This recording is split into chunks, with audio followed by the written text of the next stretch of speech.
Hello out there. We're on the air. Happy Tuesday, everybody. Woohoo. How we doing? How the heck are we doing? Hey, Letha, new YouTube member today. Look at that. As if Letha doesn't contribute enough around here. New member. Well, welcome, Letha. What the heck's going on here now? I guess we got no goal today. That's okay, though. Are we live? That's the real question. Are we live on the Zap stream? Can everybody hear me? My mic is on. I think I spent about 5 minutes talking into the void yesterday. I was doing an episode of Bitcoin 365.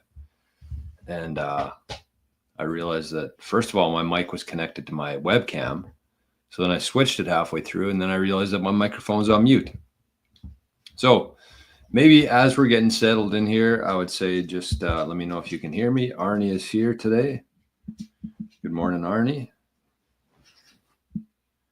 And whoa.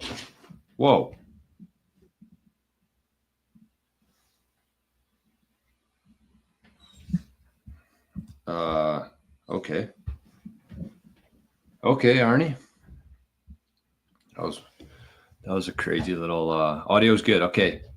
What the heck's going on? The tab is using extra resource to improve your performance. Let Brave make it inactive. Okay, get out of here. All right. Good morning, everybody. Today, we're going to see how today goes. Good morning, Ginger. Joshua. Morning, Joran, on from Ontario. Look at that. One of our favorite regular guys around here, Josh Owa. We got Killer. We got Cleaner Machine. We got Alan King saying the Bitcoin bull market's over. Wow, that didn't take very long. My goodness gracious. Oh, look at this. We got some action in Zapstream already. It says nobody's there, but we got a zap from Josh, 888 sats. We got a zap from Letha, 88 sats.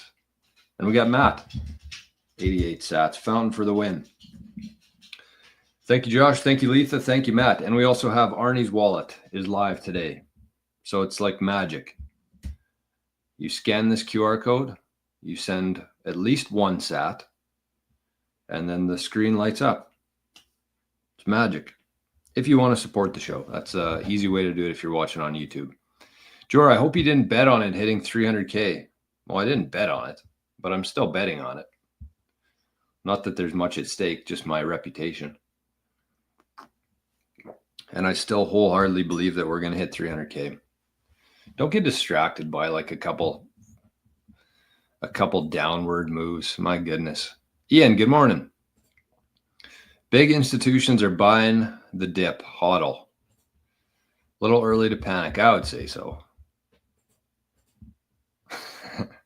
The bots are here. I don't know if that's a bot or not, but probably. The bots are getting pretty advanced. Tomorrow we will hear about which companies loaded up. That is the truth.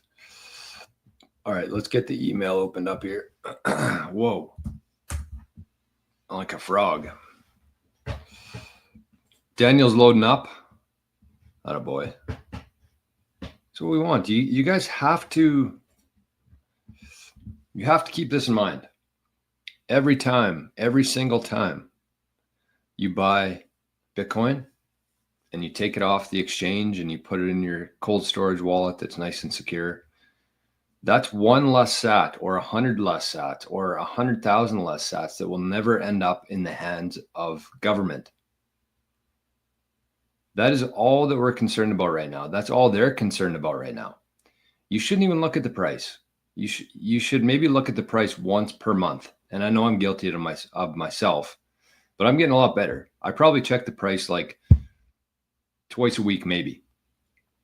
And so I only know that the price is crashing today because of all the panic around it. But just understand that every single sat that you buy or that you earn, that's one less sat that they have. And that is honestly the only thing that we need to be worried about right now. That's it. unless you plan on selling it. But the mentality around here is that we are buyers. We are accumulating. We're like a bunch of farmers in the digital cyberspace world. And we're wandering around right now, and we're making offers on different pieces of land. That's what we're doing right now. We don't have any plans to use that land yet. We're going to be building it up for the next decade, hopefully, and beyond. So if you were walking around and all of a sudden you saw a lot or a piece of land that was on sale, you're probably not going to be mad about it. You're probably going to buy it as soon as you can. And the more of that land we accumulate, again, the less that the big entities, the BlackRocks are going to have, the US government's going to have. So that's how you need to be thinking about this. Bitcoin really likes it at 88K. Well, that's a good number. DCA is not good. Just buy heavy during dips. I disagree with that statement. I think it's a good idea to have some dry powder kicking around for days like today, I guess. But like, imagine having a bunch of dry powder and we have, Jesus. Ugh. And all of a sudden it runs up to 150. DCA won't look too bad at that time there, Alan. It's so easy when you're looking at things like day to day. It's so easy to be, pretend you're right about things or think that this is the best strategy. But when you zoom out, the strategy completely changes. So we're not too phased around about the Bitcoin today. I even put my orange hoodie on today to get the vibes a little bit higher. Bodie's here. Good morning, Bodie. 88 sats and 88K. Good morning, Quality Crypto. Bitcoin and MicroStrategy buys. Absolutely. What's MicroStrategy at? I guess we would have opened up today already. Market's open. What? Is Zapstream working? We got some early comments here, but then it just dried up. Zaps, anybody over there? Anybody on the Zaps? Oh, the birds are coming back. That's a good sign. Spring has sprung. No, not quite. Okay, what the heck am I doing here? I need to stay focused. We got important shit to talk about today. MicroStrategy stock. Is it 280? Oh, 266. I'll be buying today. That's a good. Oh, okay. I'm going to have to figure something out. The Zap stream is not working. Oh, my goodness. Not even on Fountain? That's tough. Anyways, Rick, good morning. Good reminder from Rick here. Smash the like if you don't mind. Fountain not working for Daniel. Number of sats you have is all that matters. Exactly. Exactly.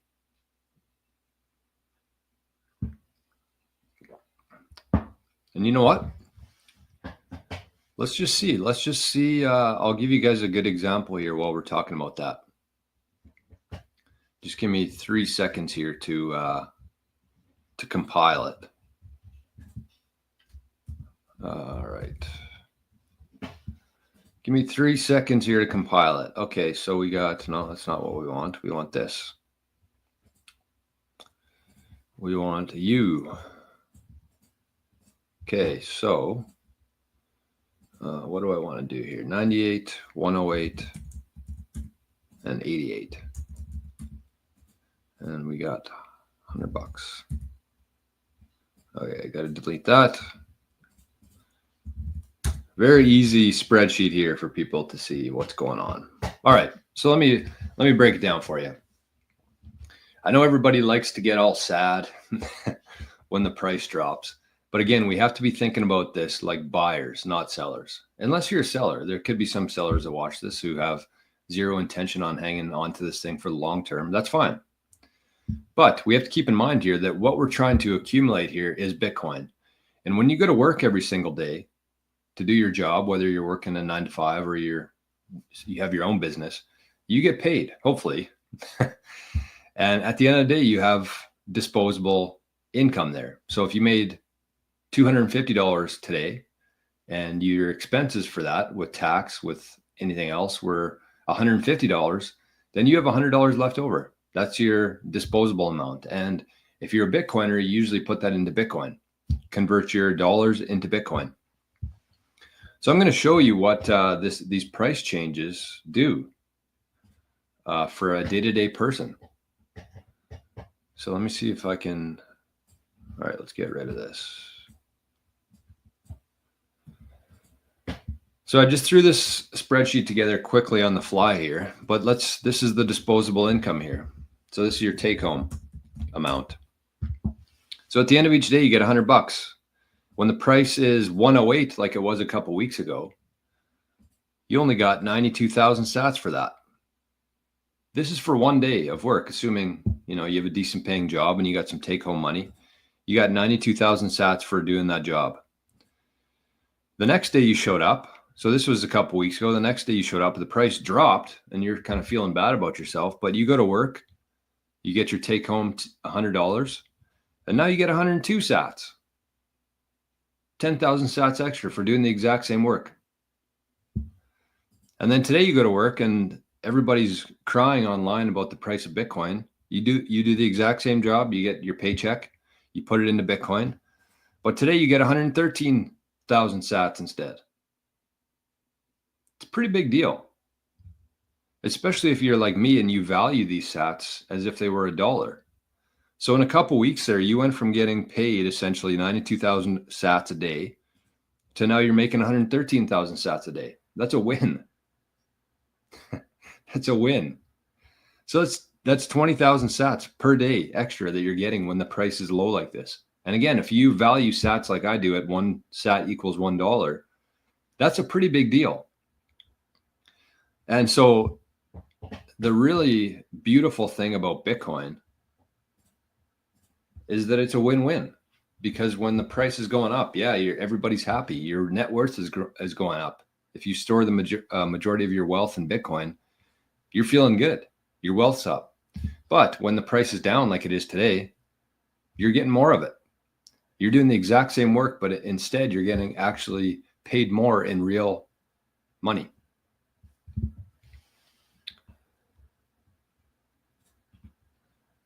Sabian, good day, Joe. Rock on. All right, rock on. What was I going to say? Oh, here we go. Okay, so Letha says found's not working. My path to fire zapped 88 sats. Josh says neither is Amethyst. Don Scott says we can hear you. All right. Well, Matt says definitely having issues with video and audio, but I'm watching on Rumble and chatting here. Matt zapped another 10 sats. All right, well. If you feel like zapping today and the zap stream isn't working, you can always send it to Arnie's wallet here. We had a good day yesterday. We had, let me give you guys an update on the rescue fund from yesterday. Things working here? Seems really laggy right now. Oh, well. How about this for a new total?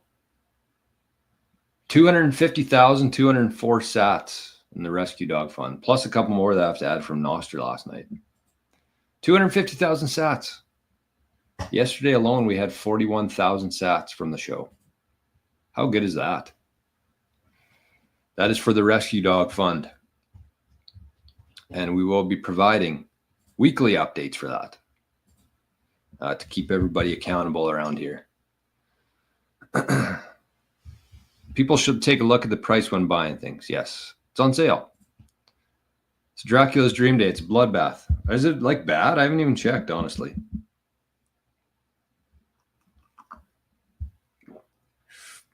$88,000. That's not that bad, is it? I feel like this time last year we were at like 40K. DCA is the way. That way you're not waiting for a dip that might not happen. Exactly. Don't change your strategy just based on day to day. Never a good idea. You never want to be emotional. You want to be very stoic in Bitcoin. Imagine getting paid in Bitcoin like Sabian does. Exactly. So there you go. That's a perfect example of what I was just talking about there. On a day like today, Sabian, when the price is down and you're converting your time and energy into Bitcoin, you're getting paid more. That's a reality of it. I know it doesn't seem like it, but you're getting paid more. Morning, Matt. Zapstream not working.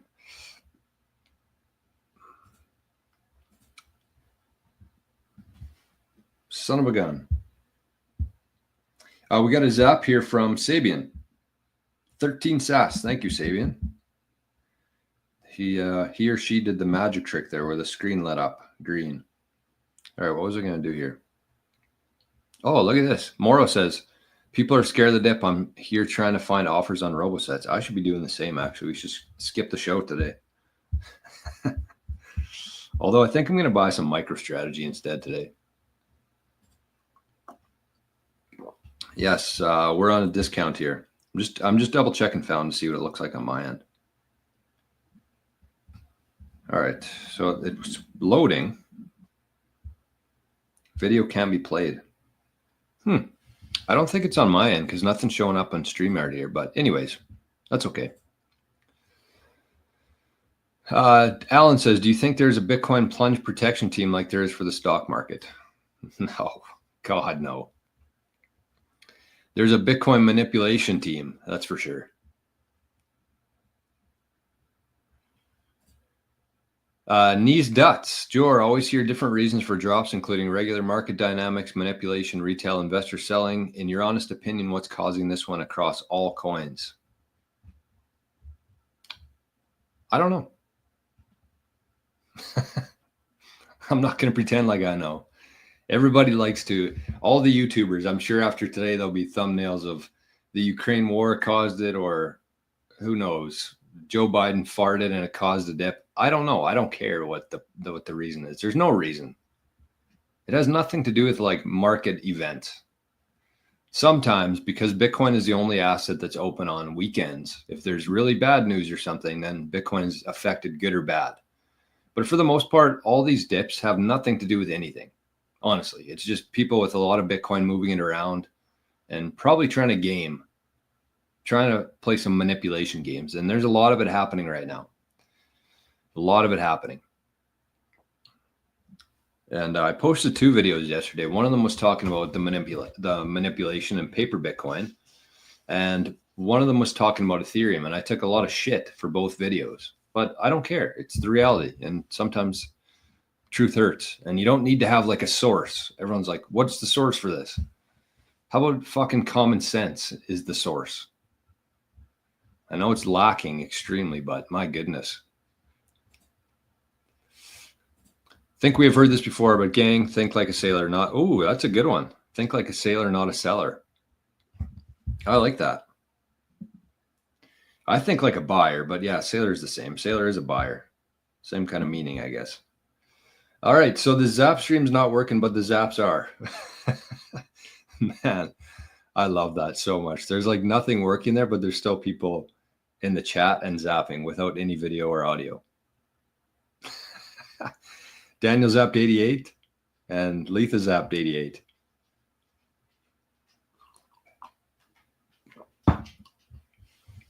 Thank you.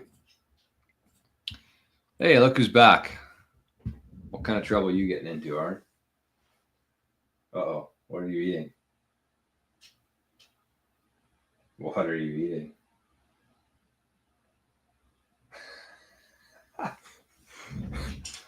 I think he's got something in his mouth he's chomping on. That's not ideal. And then he sneaks away because he knows that I know. Bodie says, mining heat reuse is very underrated. 100% will revolutionize plumbing and heating, both residential and commercial. Why? Because it just makes sense, right? You think about it this way. Here in Canada, it's pretty cold. And so we heat the house with a furnace, right? And so the furnace is using electricity. It's sending heat up through the ducts and through the house to warm up the house.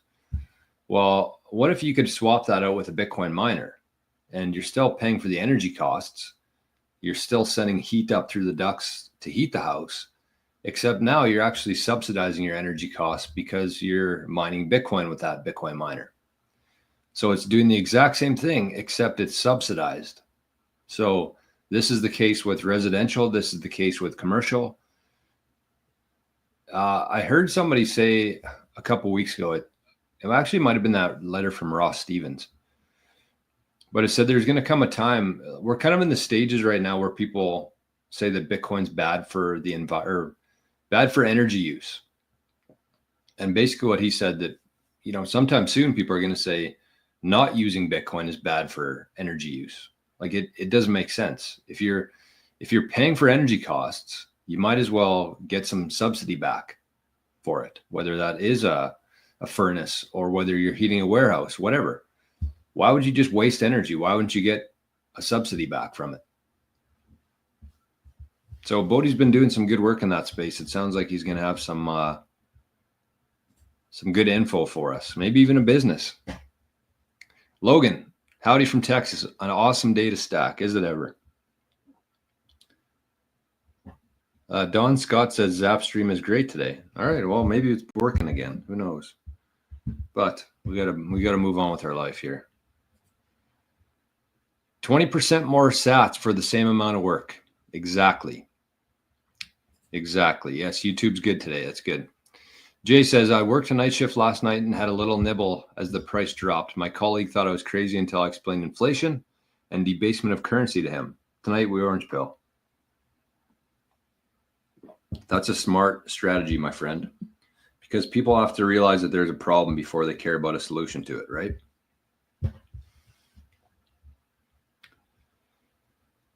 More sellers than buyers. Yes, that is true. That's usually what creates things. Galaxy Tile says, plan to create proof of reserve for the rescue fund, or have you already? No, we haven't, but I don't have it yet because it's all still on Lightning. Probably once I create a UTXO with it, once I send it to a cold storage wallet, we can definitely show proof of reserves. I mean, that would be pretty hypocritical if I didn't. And you know what? On that note, I've been seeing a lot of people on Twitter in the last couple of days tweeting at Michael Saylor calling for proof of reserves. So it's good. It seems like we're getting some traction here because I've been banging on that drum for months now, but I've actually been seeing a lot of people on Twitter calling out Saylor for not showing proof of reserves. So we'll definitely be doing that with the Rescue Dog Fund. Once we have a UTXO, we can just post the address for it. Pretty simple, except then there'll be a bit of a lag between like us collecting on Lightning versus me swapping it to on-chain, but we'll still have like a decent idea. Putin pooted, yeah, exactly. History shows it in the charts. It's in the charts, not the narratives. Exactly. It's so true. It's just like Jared says, how about fucking common sense? It's so true. People get so wrapped up in like needing to hear it from like a source. It's like there's a source over here you can see with your eyes. There's a source over here that you can see with your eyes. Just put two and two together. You can use your fucking brain once in a while. You don't have to hear everything that's regurgitated from other people. It just drives me nuts. It drives me absolutely insane. But I guess I asked for it here. I asked for it doing this. Okay, we're not going to entertain that dumb question. Lou says, leverage longs may be getting liquidated as the cause. Gamblers being played. Just DCA and HODL. Yeah, exactly. That's the thing for me. It's like, yeah, I made this prediction that we're going to hit 300K online, but I'm not risking any Bitcoin with that. Why would you do that? I don't understand that either. It's like, what? I've seen so many like huge Bitcoiners just get wrecked by either shorting or longing Bitcoin. And it's like, do you understand what you're holding here? You just lost 150 Bitcoin because you got too greedy. Greed and emotion will kill a person and a family. I think all these countries and big companies are suppressing the price to buy lower. Yes, I agree with that. Bots should be muted. I don't know if this guy's a bot or not. It's kind of up for debate, but I'm with you, Daniel. I think we need to get some... I was going to try to make Daniel a moderator here, but I don't know if you can do that directly in the chat or not. I don't want to put Daniel in a timeout. Almost did that. I'll figure that out after. It's actually been pretty good here though, but for the most part, it's been good, but it is very annoying. Zapstream, let me know what's going on over there. I see there's 6 people in there, so there must be some action, but Matt said it's a zap and chat kind of day. Zap 10 sats. And Spaceman zapped 88. Thank you, Spaceman.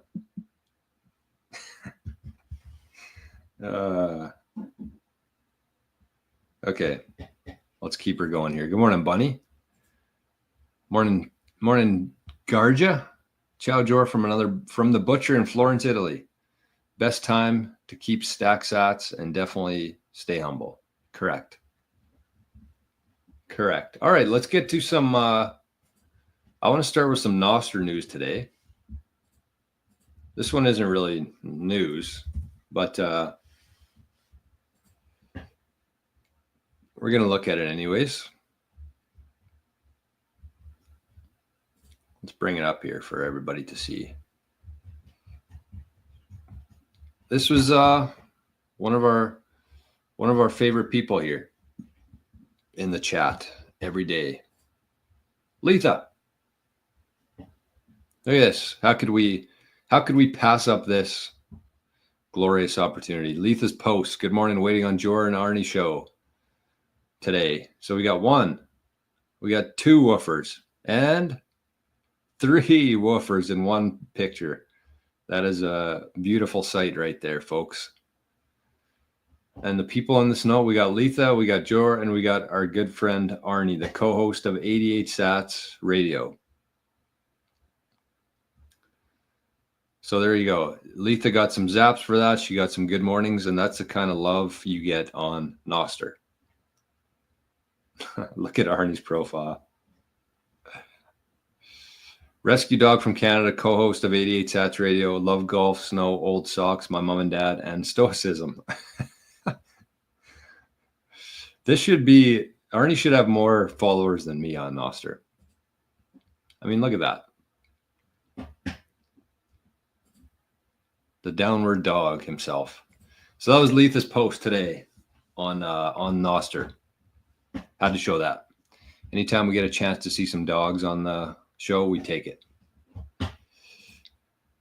All right, let's take a little break here. Need a bit of coffee. And let's give away some Bitcoin. How about that? Should we? I think so. There was a question yesterday. I forget what it was now. I might have to find it on YouTube, but I think it was an important one to differentiate. So maybe we'll remember that. Remember to do that right after this. So get your phones out, folks. Get your Lightning wallets out. We're going to give away some Bitcoin here.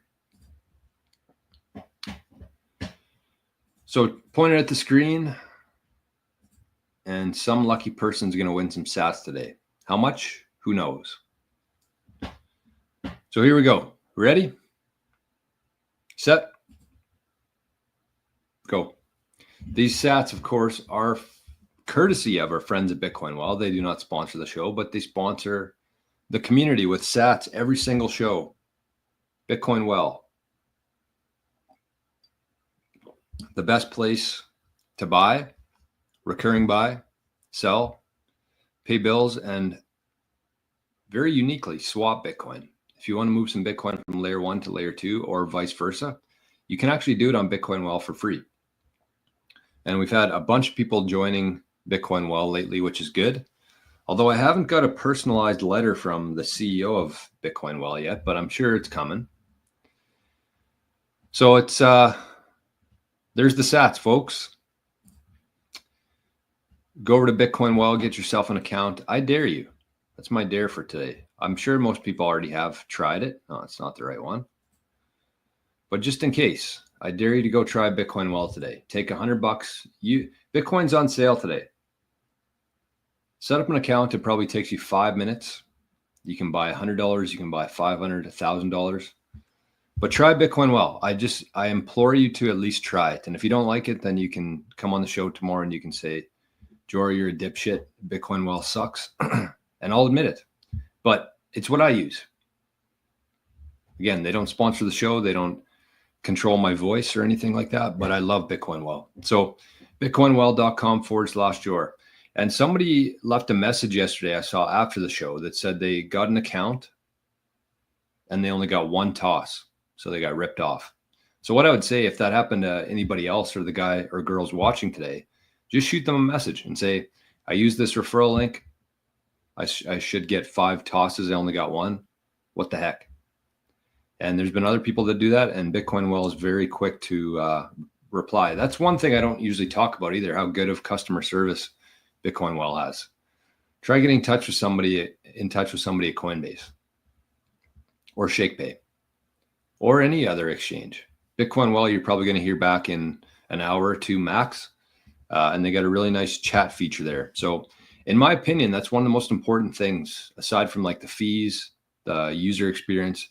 But you have to have good customer service, especially when you're at this stage of the game, because people run into issues, they need some help, and you need a good customer service team. So if you didn't get all your well tosses that were, allocated to you, just reach out to them. Be comfortable in chaos, Bunny. We need to have conviction and patience. Yes, I would say that those are 2 very important traits if you want to succeed in life, and especially in Bitcoin. Panic selling. Yes, I think there's a lot of that happening I don't know who would be panicking. I guess if you don't understand what you're holding, but Mr. T talks today at 3. Expect something positive to happen. He's been busy. Bodhi says, I'm blunt sometimes. I tell people don't ask a question if they don't want to hear the answer. That's true. Retro Beaver is smashed buying today. Look at this. Everybody's buying. Rick scraped together 500 to put it into the dip. There we go. That's the kind of community that we have here. I'm sure if you went to another YouTube channel right now, I'm sure there'd be just pandemonium in there. But this is more like stoic of a community and very knowledgeable. All right, what do we got for time? 32 minutes. Okay, first thing I want to start with is this question that somebody had yesterday. I just want to find it quickly here. And it was about Ethereum. And I think this is important to clarify because I've kind of gone back and forth with this in my own brain a few times. So I figured this was a good one to share. Where is it now?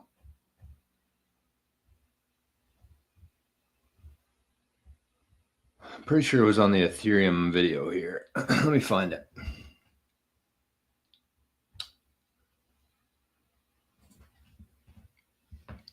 Okay, so the title was Only Fools Are Still Holding Ethereum. So I mean, I kind of ask for this when I title things like that, but this was a legit question. Where was it? Okay, here it is. So I talked about the difference between like proof of stake and proof of work yesterday on the Ethereum video. And I had a question from somebody here, Caden Goldberg Art Studio said, just to push back a bit, if you have more money than you can afford to run ASICs. Okay, hold on. If you have more money than you can afford to run more ASICs in order to have a better chance of winning the next block reward in Bitcoin, this seems similar to having more Ethereum and it giving you more of a chance for mining the next block. Am I missing something? Either one, you seem to have more control over the money you have. Is it different because of the nodes in Bitcoin? No, so that's a really good question. So kind of what I pointed out yesterday was that the difference between proof of stake and proof of work is that proof of work, which is what Bitcoin runs on, is much more fair, right off the hop. And so what this comment's saying is basically like the more money you have, the better your chances of mining a next block are, either in Bitcoin or Ethereum, proof of work or proof of stake, which is true, right? Because with proof of stake, the more tokens you have staked, the higher your odds are of winning the next block. You get to mine the next block. With Bitcoin, the more energy and electricity you add to the network, the higher your chances are, the more guesses you get essentially from computing power, which increases your chance of winning the next Bitcoin block. That's true. So in that sense, both of them are the same. The more you have at stake, the better odds you have of winning the next block and winning the reward, which is in Ethereum or Bitcoin. But The difference is at the starting line. So with Ethereum, I think you need like 20 Ethereum to even start staking, to have a chance in the game, to even play. So 20 Ethereum today is about 50 grand. So in other words, you need about 50 grand worth of Ethereum to even have a shot at winning the next block. Whereas with Bitcoin, you don't have to have any amount of Bitcoin staked. All you need to have is electricity and a miner to convert that energy into guesses, and you have a chance to win Bitcoin. So yes, the more money you have allocated in either option increases your odds. But with Bitcoin, you don't have to have a certain amount purchased beforehand. Anybody can mine Bitcoin. There's no minimum amount that you need Bitcoin to mine Bitcoin. Anybody can, as long as you have electricity and energy and a Bitcoin mining machine, something to convert that energy into guesses, which turns into potential Bitcoin. So that's a really good question. That's kind of something that I've struggled to understand myself, but it's the starting point that matters. That's the real difference there. So although the lottery itself is a little bit different, because Ethereum's basically just like it's literally a lottery, where the more Ethereum you own, the more ballots you have in the lottery. With Bitcoin, it's just you're putting energy into it, it's generating computational power, and it's just guessing over and over again. And so I guess that is kind of like a lottery in itself, but it's different. So AC, liquidating all my Bitcoin and buying Ethereum. Good luck with that. Good luck with that. I don't know if you're joking or serious, but either way, good luck. All right, so I want to get to a couple different. We got about 20 minutes here, I would say. Yeah, 20 minutes. And I want to talk about Jason Lowery today a little bit. Oh, sats.gg is not even working now. Don't know what's happening there, but anyways, whatever. Shitty, but it is what it is. So the Jason Lowery stuff, I've been kind of, I've been following this guy for quite a while, and there's a lot of people in this community who have as well. So a couple things you need to know about Jason Lowery is that he is a member of Space Force, and he's a big-time Bitcoiner. He wrote the book called Software, which talks about physical power, abstract power, and basically how species and entities assert dominance and kind of maintain control, power structure based on physical power, abstract power. I don't fully understand it myself. I haven't read the book, but I get the general thesis of it. And so, again, just take a step back here and say, okay, well, who created Space Force? I think we know the answer to that. And he was actually mocked significantly for it. So Jason Lowery was a member of Space Force. He's a big Bitcoiner. And one of the main focuses in Space Force is, of course, hash rate, Bitcoin. So he wrote a book called Software. There's actually a really good interview with Robert Breedlove with two guys, and somebody in the Living the Future sent it to the chat a couple of weeks ago, or maybe it was Forrest, one of the two.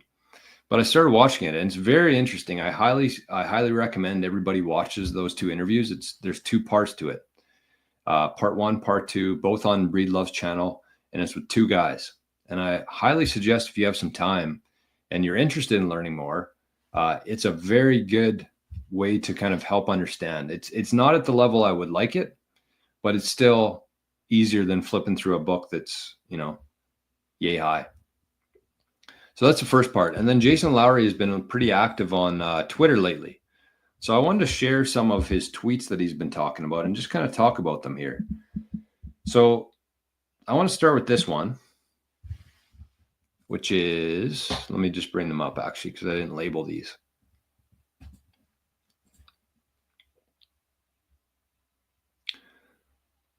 That's not it. We got 4 different tweets here from Lowery that we're going to talk about. Here it is.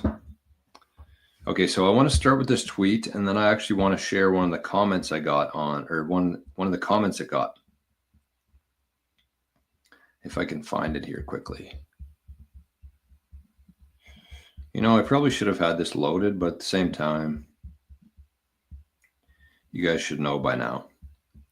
All right, so yeah, this is it, right? My favorite thing about Solana, yeah. Okay, so let me bring this tweet up. Let me bring this tweet up from Lowry. We'll go through it and then we'll discuss it. And I want to share this comment too from somebody that I saw. So Jason Lowry says, my favorite thing about Solana is that it brings some much needed competition to the next Bitcoin market. I have a theory that with every post-halving bull cycle, a new wave of FOMO investors must struggle with the emotional challenge of buying Bitcoin at a price 100 times higher than when they first dismissed it. Isn't that the truth? Rather than accepting this reality, it's easier for them to believe in the idea of a next Bitcoin they can buy early. This mindset fuels the next Bitcoin market cycles we see today. What investors haven't fully realized yet is how flawed this concept really is. In my view, this is because the lack of competition as the next Bitcoin market has allowed the illusion to persist. But now I'm starting to notice a pattern where every post-halving bull cycle brings a new wave of so-called next Bitcoins, only for each one to be replaced by the next. Example, Solana, Ethereum. This pattern seems to repeat with every bull run as the new investors experience FOMO, regret not buying Bitcoin sooner, and desperately search for an alternative that offers a second chance. My hope is that with enough time, this cycle will come to an end. With enough unsuccessful next Bitcoins, combined with Bitcoin's continued meteoric rise, it should hopefully become clear to future generations that what they think is the next Bitcoin market is actually just the next Bitcoin market. That is, there's only a market of new projects claiming to be the next Bitcoin, because the next Bitcoin market is consistently dominated by Bitcoin itself. The illusion of a successor will eventually fade as history makes it undeniable that Bitcoin is consistently the best performing next Bitcoin. If for no other reason than the fact that every new wave of FOMO investors buy some small percentage of Bitcoin. And that theory I agree with there, because it seems that way every single cycle here. It seems like people think that they're missing out on Bitcoin or they've missed the boat. And so they start chasing these smaller market cap cryptocurrencies.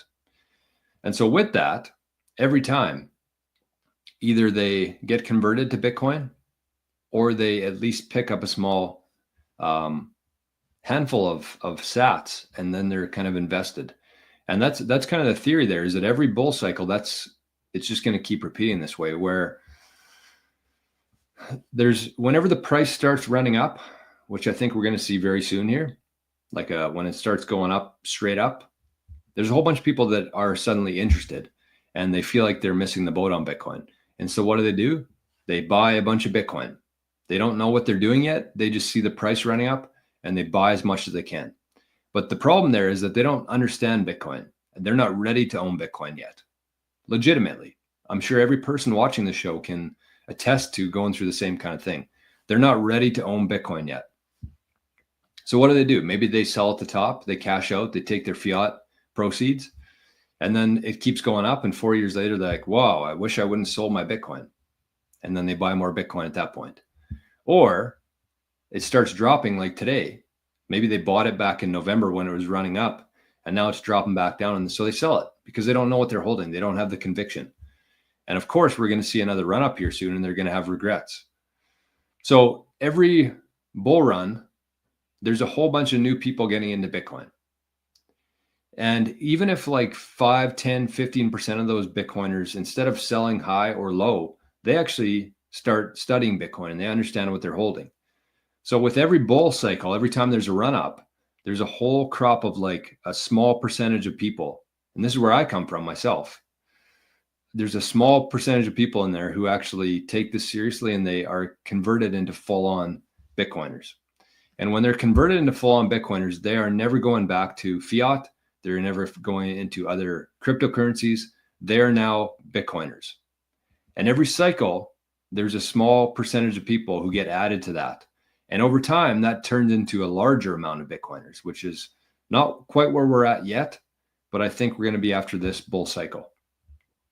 So the comment that I wanted to share there with people is I thought was very relevant. And I hadn't really thought about this myself, but I think that it's accurate. So let me, I lost it again. Oh no, here it is. So the comment here was that I think people that buy shitcoins are subconsciously trying to lose money. They've been brainwashed to think that they're more spiritual if they are poor. I don't know if I agree with the last part there in terms of thinking they're more spiritual. I don't know if that's a big aspect to it. But I really believe with that thesis that people buy shitcoins, they're subconsciously trying to lose money. I think that that's a real thing. I think that the system has created the programming, the nonstop brainwashing has just like made people believe that they're just supposed to be poor. That's kind of like the mentality within society right now. There's a very, very, very small percentage of people who actually think that they deserve abundance and wealth. And everybody else is just trying to either get rich fast or they're just totally fine with losing everything that they made. That's kind of the world that we're coming from right now. And again, once you become like a Bitcoiner, essentially, you don't think like that anymore. You start thinking in abundance. You start thinking in possibility. And there's finally hope there for somebody who's never had that before. There's a really good meme, and I think it's very applicable to this, where there's the ground, and underground, there's looks like the Grim Reaper, and he's like showing this slideshow on like the wall, which is underground, and it's like a slideshow it's an illusion. That's like the fiat dollar system of like, fear, being poor, scarcity. And then above ground is like the Bitcoin world, sunshine, things are growing, abundance, hope. But because so many people are kept underground and they're focused on that illusion, they don't ever see what's up there. And I think that is the mentality of most people. And it's pretty sad. But I think that Bitcoin gives hope and gives that light that we wouldn't otherwise have in the world right now. So very, very interesting. I absolutely agree with that thesis from Lowry. And I also agree with that comment that most people have this mentality that they should be broke. They should be poor. They don't deserve abundance. So that's what we need to break out of. Absolutely need to break out of that. The next one here that Lowry had. This one might be a little bit too intense today. A little bit too intense. It's actually from Pierre Rashad, and Lowry commented on it. But this is another one here. This is another one because this is a question I get a lot in terms of like, what do you think about earning a yield on your Bitcoin or lending out your Bitcoin? So this is Lowry's thoughts on it. It says, in other words, I see a future where companies rent people's Bitcoin, offering yield as bait to entice them into giving up self-custody. And once enough Bitcoin is concentrated in these custodial entities, I see nations stepping in to nationalize that rented Bitcoin under the guise of strategic necessity. And this isn't just speculation, it's precedent. It's already happened. The probability that the US would seize an asset it deems strategically vital is not theoretical. It's 100% because history has already proven it. In 1933, the US government confiscated gold through Executive Order 6102, outlawing private ownership and forcing citizens to exchange their gold for fiat. The justification? Economic stability and national security. If Bitcoin becomes a global asset reserve or a neo form of gold, why wouldn't governments attempt the same playbook? The more Bitcoin is centralized in custodian institutions, the easier it will be to seize. It will only become more tempting and more politically popular to seize that Bitcoin with time. Sure, today it seems unconceivable, but in 20 years, when Bitcoin is worth 10 million per coin and 90% of people don't own even a tenth of a single coin, it will be a different story. The political majority will be the first to forfeit their fraction of a coin for 2x its current market value.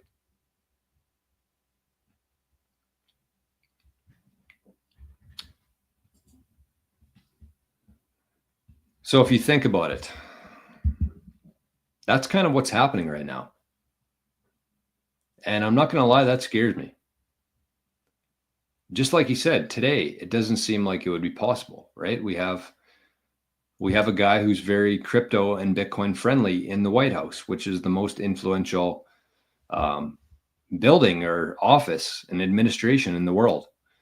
So today, yes, this doesn't seem like a big problem, but in 20 years from now, when much more is at stake, that could be a different story. And I'm not saying it will be. I'm saying it's something that we need to think about. It's not a high probability, I don't think, but it's not zero. And so the best thing that you can be doing right now, essentially, is that you should be taking every possible step. Every single second you have in the day, you should be thinking about improving your Bitcoin security. And when you take those sats off an exchange, again, kind of going back to what we were talking about at the start here, every single sat that you buy and you take self-custody of is a sat that they will never have. The government will never have that. If you do it properly, MicroStrategy, BlackRock, the state of Texas, they will never get those sats. And there's only so many sats. They understand that. Unfortunately, the average person hasn't really understood that yet. But that's the whole game here. This isn't about earning like 2 or 3 fucking percent of your Bitcoin and putting it at risk. Not only giving somebody else the keys to your Bitcoin, but exposing your privacy essentially.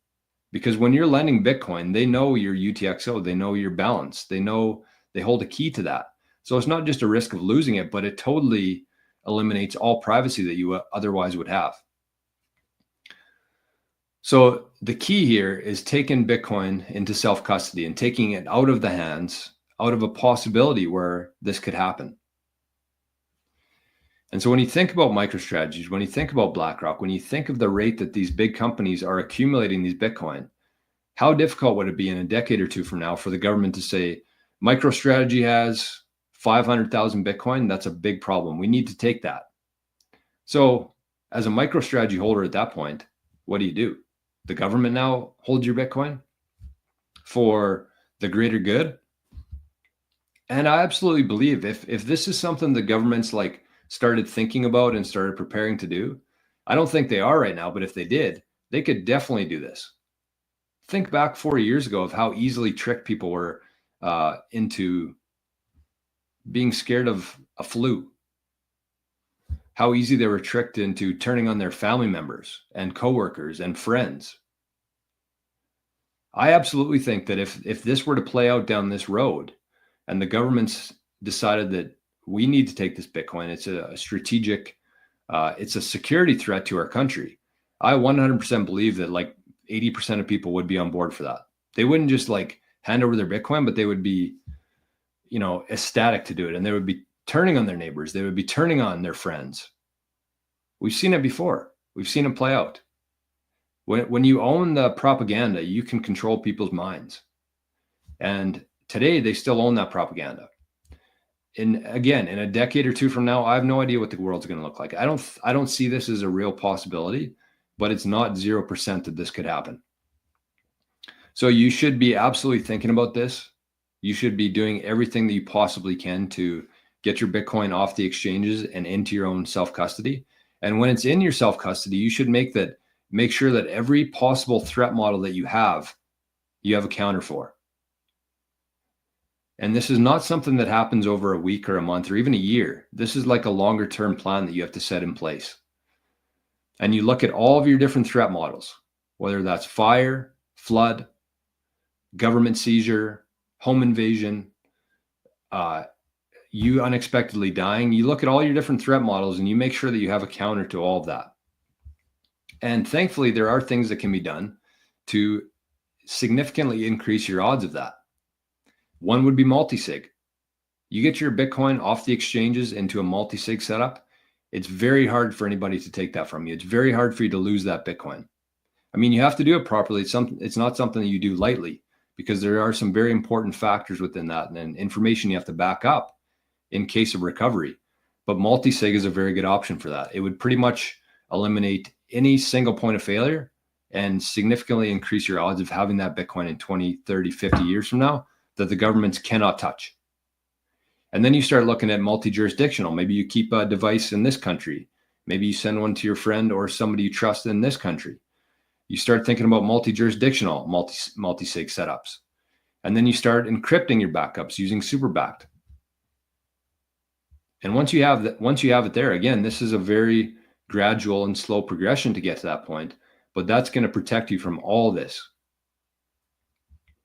And it's not only that, because even if you went through all that trouble of putting it into a multi-sig like that, if Bitcoin were to get to that point, I think we'd be in some trouble. So it's first step is securing what you have. The next step is talking about this stuff and providing education in any possible way that you can to your friends, your family, and your network about the importance of Bitcoin and self-custody. Because it's the only asset that we can truly own. We can't own anything else. You might say, well, yeah, I have some land. Do you? What happens if you stop paying the property tax on that land? Do you really own it? What about gold and silver in my basement? Well, what if somebody comes to your house? How can you abstractly protect that gold or silver? You can't. If they want it, they're going to take it. That's what happened in 1933. That's the difference here, though, is that in 1933, we were talking about an asset that was just laying around that you could not abstractly hold in your head, essentially.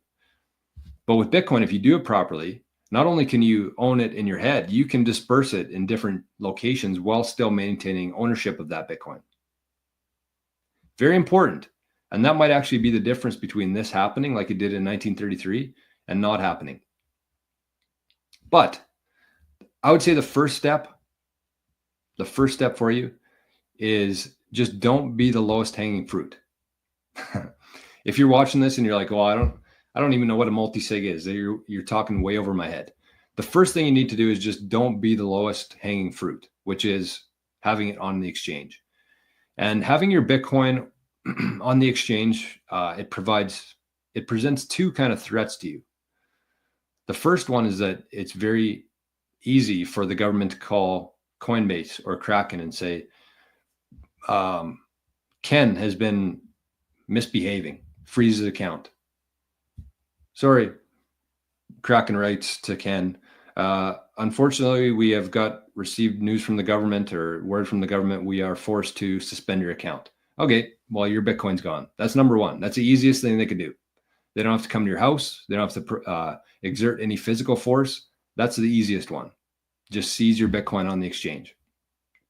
But the second one is that when you leave your Bitcoin on the exchange, it allows these big entities to manipulate the price. Because when the Bitcoin's held on an exchange, they can essentially just create this huge slush fund where there's some dollars, there's some Bitcoin, but until people actually request withdrawal of that Bitcoin, they can just keep it. They're happy with that. They can continue manipulating the price of Bitcoin. So taking your Bitcoin off the exchanges does two things. You're no longer the lowest hanging fruit. They have to work harder if they want to take your Bitcoin from you.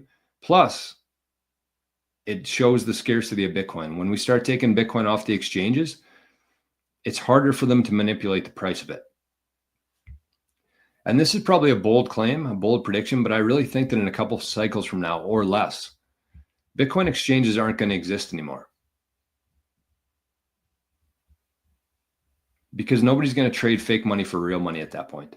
And so what would be their use case?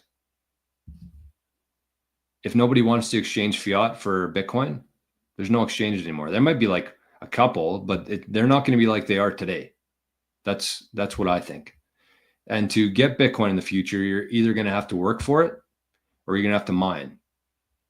Either way, it's proof of work. You have to either add value to the world, earn Bitcoin, or you have to provide energy and electricity to the network, and you have a chance to win Bitcoin. So that's my thoughts on it. That was a long-winded kind of spiels there, but I think it's important. I don't know. The Zap stream's been down.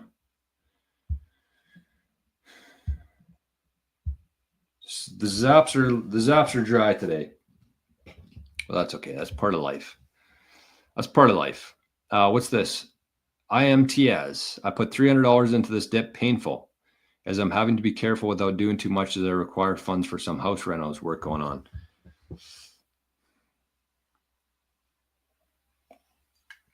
Yeah, here's what I would say to a comment like that. Don't ever buy Bitcoin with money that you're going to need soon, because anything could happen. You buy Bitcoin, you want to make sure that you have that Bitcoin for at least 4 years.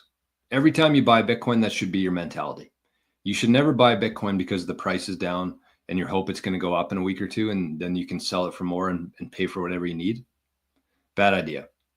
Never buy Bitcoin if you have other things that you need. Not that you want. It's like, yeah, I want a new quad. I want a new golf cart. I don't need them though. So I'm going to buy Bitcoin instead. But if I had like a leaky roof or my plumbing was shot or my water heater blew up, I'm not going to buy Bitcoin just because the price is down and hopefully it's going to bounce back today or tomorrow. Bitcoin's price is very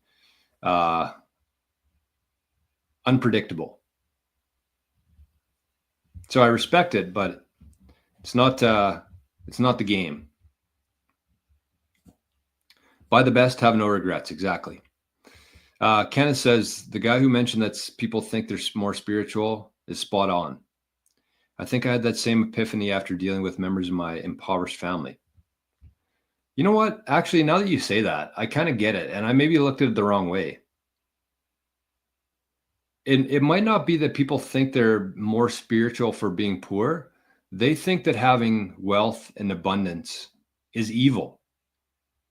Maybe that's the part of it that I missed myself. Because yes, I do agree with that. I think that we've been programmed to believe that if you're rich, if you're wealthy, you've done something wrong. I think that that's the mentality that like 80% of the population has. Because of all this, capitalism, they paint capitalism with this big bad brush when all you're doing is you're providing a service, you're providing value to the world. And people who are willing to pay you for that product or service, they're getting value from you and they're giving value back to you. That's all it is. But because of this programming, nonstop programming from the media, people believe that that is bad, that people who provide value to the world shouldn't be doing that. So that's a great point, Ken. That's a great point. I never really thought about it like that. The dip has some sugar in it today. Very tasty. Mr. Turkey. I love that. Dale, from our favorite shop, Bitcoin shop in Regina, QuickBit, says Bitcoin adoption is like making a candle. Every time you lower the candle wick into the wax and pull it out, 20% of the wax sticks and hardens, 80% drains off. That's a good analogy, and it's very accurate. That's exactly what happens in Bitcoin. I like that. I'm going to have to remember that one. Sabian says, anything backed by fiat, including strategy, is centralized and regulated. Bitcoin cannot be regulated. Stack sats into self-custody. Exactly. If Bitcoin is worth having at 100 grand, that is a bargain at 86 grand. Is it 86 now? Damn. We're crashing here, folks. Sell it all. Sell it all. Nobody can own land. As a property owner, you are always listed on the contract as tenant. Take a look and see. Boomy says you won't need them anymore. Yep, exactly. Exchange will be left holding shit. Stacker says, can you think of any effective way to convince a potential wrench attacker that it's not worth it? I don't think a multi-sig or a decoy wallet would be nearly persuasive enough. Well, here's my opinion on it, Stacker, because I do agree with you there.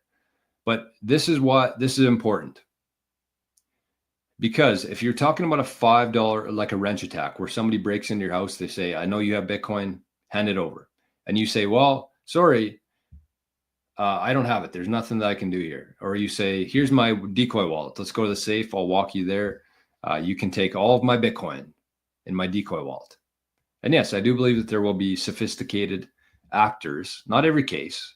This isn't something we need to worry about today, but it might come in the future.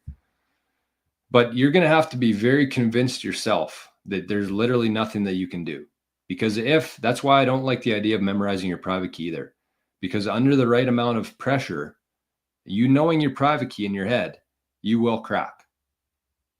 It's fun to say you won't, but you will. So that's why you need to take steps today. Again, doesn't happen in a week. This doesn't happen in a month. This probably doesn't even happen in a year. But you need to be taking actionable steps where you have zero trace of Bitcoin in your house. Zero. Basically, my goal here at the end of this, when I have everything set up properly, I'm going to have no devices, no backups, no steal, nothing. I'm going to have my phone, and I'll probably have like a decent balance of money in my Aqua wallet, which I can use for on-chain or Lightning and swap back and forth as needed. But the majority of my stack, there'll be no trace of in my house. And I have to do this, obviously, being somebody who talks about Bitcoin online. So this is more of a priority for me. But you should still be taking steps to do the same thing. And it is possible. With multi-sig, with encryption, you can have zero trace of Bitcoin in your house, and you can still maintain full ownership with zero risk anywhere. That's what Superbacked is. That's what Superbacked allows for. So on that note, if you've been hearing me talk about Superbacked encryption, the whole process, the security, having a guy like Craig on your team, who to me is worth the cost of the service, just having Craig on your team as your security guy, by far.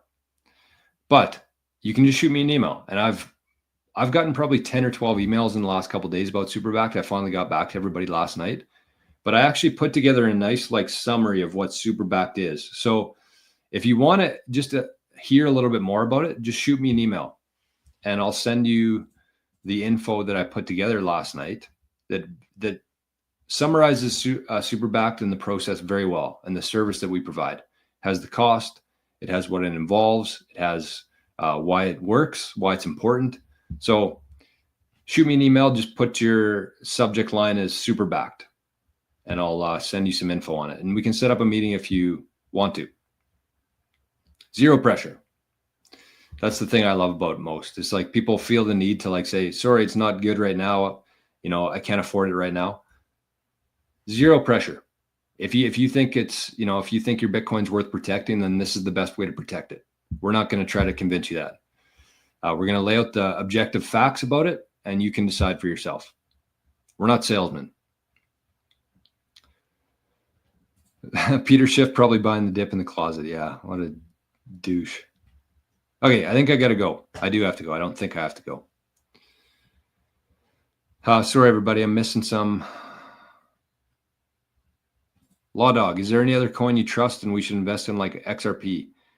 And the love of money is the root of all evil, not money or crypto itself. Exactly. That is true. The other coin I would trust in would be Bitcoin. That's it. Jackie says, I used to save in a savings account, but now I just save in Bitcoin. I mean, that's the perfect thing to do, honestly. You don't have to understand everything. You don't have to have a Nostr account. You don't have to learn about Lightning.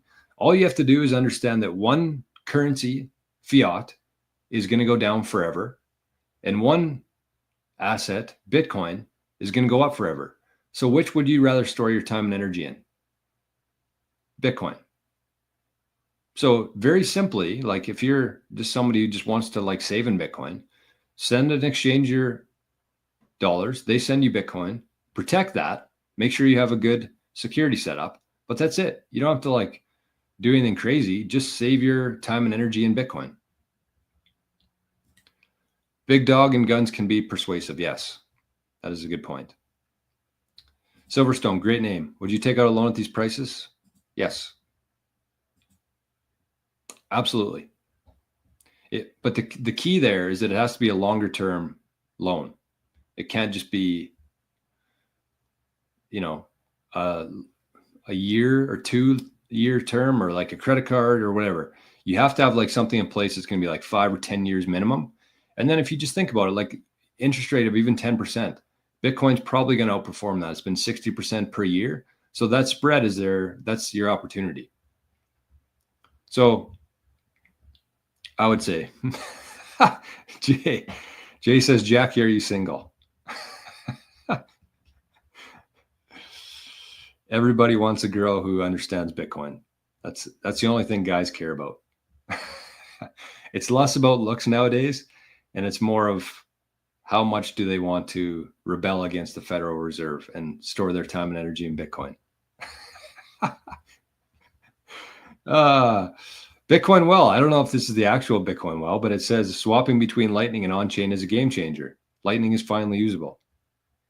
So Bitcoin Well, I don't know if that's an official Bitcoin Well account. I'm guessing not, but they are absolutely right. And you can swap back and forth on-chain Lightning for free. So there you have it, folks. We had another very low salary day today, but that's okay. I understand. Oh, look at this. We got a fat zap to end out the show today. 1,961 sats. Anonymous. Sent to our guy, Arnie's wallet. So if you learned anything today, if you got any value from the show, if you agree with anything, if you want me to keep showing up every day, keep the lights on here, you can send some sats to Arnie's wallet here. And that would be very much appreciated. So anyways, tomorrow, I think I missed a comment here from, where was it? Buck52. What's the topic for tomorrow's member only show? So tomorrow is going to be the very first, first part of a long series here that we're going to be doing together. Again, I thought this was going to be 8 weeks long, but it's going to be at least 6 months. So we're going to be talking about a bunch of different things. For anybody basically who wants to leave their job and start their own business in Bitcoin or otherwise, or if you already have a job or already have a business yourself and you want to figure out how to take advantage of the internet, of Bitcoin, of like the whole worldwide economy now, we're going to be starting from zero tomorrow, and we're just going to be building slowly. It's going to be evolving path. It's going to probably make a few quick turns, but it's going to be based on kind of how I'm feeling and how the community is responding to it. But it's going to be very valuable. I will say that. So you kind of got three options if you want to join. So that's going to be tomorrow. Every Wednesday going forward, we're not going to do a show on YouTube. We're going to do it for members only. So you can join the Patreon, which is in the show notes.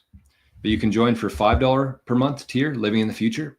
Gets you access to it, gets you access to our Signal chat. Second one is you can join us 365 Days of Bitcoin, where you get one Bitcoin video every day for 365 days, every day in 2025.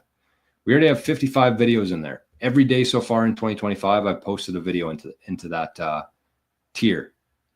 I might be the first person. There might be like a world Guinness might show up at my door and say, you're the first person to ever post 365 days consecutively about Bitcoin. So that's $20 a month. And then if you need a little bit more help, you can do a higher tier, which gives you quarterly access, quarterly session with me, or a monthly session with me. So that can be joined at the bottom. So if that sounds like something you're interested in, join today, and you can watch the show tomorrow and every show every Wednesday going forward. So there's our guy to come say goodbye. And I think I saw a zap come in here right at the end there. Yes. 888 sats somebody just sent into our guy, Arnie's wallet. So have yourselves an amazing day today. Oh, sorry, you did? Yeah, okay. Have yourselves an amazing Tuesday today. Thank you to everybody on Zapstream. I'm sorry it wasn't working, but that's part of life. And thank you to those who sent into Arnie today. Big thanks. And we'll see most of you tomorrow, and we'll see the rest of you on Thursday. Bye-bye.